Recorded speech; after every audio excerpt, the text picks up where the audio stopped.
Breaking news చూస్తున్నాం. CM Jagan మేమంతా సిద్ధం బస్సు యాత్రకు వన్ డే బ్రేక్ పడింది.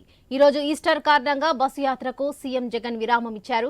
ఈస్టర్ వేడుకల్లో పాల్గొన్న నేపథ్యంలో జగన్ బస్సు యాత్రకు వన్ డే బ్రేకప్ ఇచ్చినట్లుగా వైసీపీ ప్రకటించింది. అనంతపురం జిల్లా శివార్లోని సంజీవపురంలో రేపు తిరిగి జగన్ బస్సు యాత్రను ప్రారంభించనున్నారు.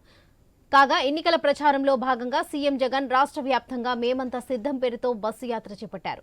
ఇడుపులపాయ నుంచి ప్రారంభమైన ఈ యాత్ర నంద్యాల జిల్లా మీదుగా అనంతపురం చేరుకుంది. జగన్ మేమంతా సిద్ధం బస్సు యాత్ర ప్రస్తుతం అనంతపురం జిల్లాలో సాగుతుంది.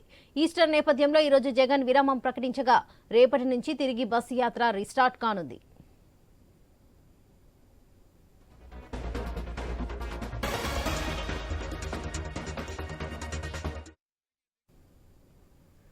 సీఎం జగన్ మేమంతా సిద్ధం బస్సు యాత్రకు వన్ డే బ్రేక్ పడింది. ఈ రోజు ఈస్టర్ కారణంగా బస్సు యాత్రకు సీఎం జగన్ విరామం ఇచ్చారు. ఇక ఈస్టర్ వేడుకలో పాల్గొన్న నేపథ్యంలో జగన్ బస్సు యాత్రకు వన్ డే బ్రేకప్ ఇచ్చినట్లుగా వైసీపీ ప్రకటించింది. ఇక ఇదే విషయంపై మరింత సమాచారం మా ప్రతినిధి రామాంజనేయులు ప్రకటిస్తారు. రామాంజనేయులు చెప్పండి.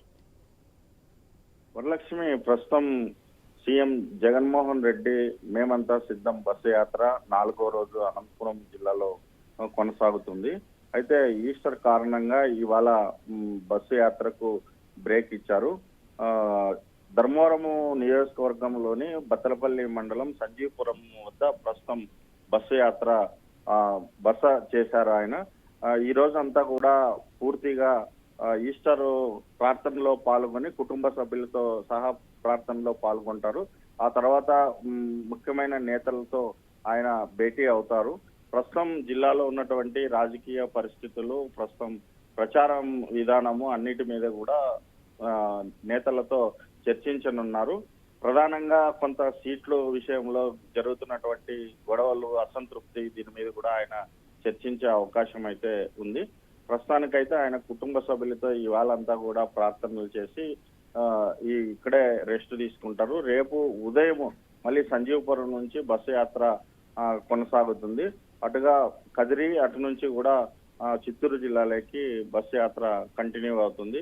మరి ఇక్కడైతే బస్సు యాత్ర వద్ద భారీ బందోబస్తు ఏర్పాటు చేశారు. ప్రధానంగా ఇవాళ అయితే ఉదయం మధ్యాహ్నం వరకు కూడా కేవలం కుటుంబ సభ్యులను కలిసే విధంగానే ఆయన షెడ్యూల్డ్ ఉంది. ఆ తర్వాత పార్టీలో ముఖ్యమైన నేతలతో ఆయన భేటీ అవుతారు. మరి ఈ రోజు కూడా పూర్తిగా సాయంత్రం అంతా కూడా రెస్ట్ తీసుకునే అవకాశం అయితే ఉంది వరలక్ష్మి.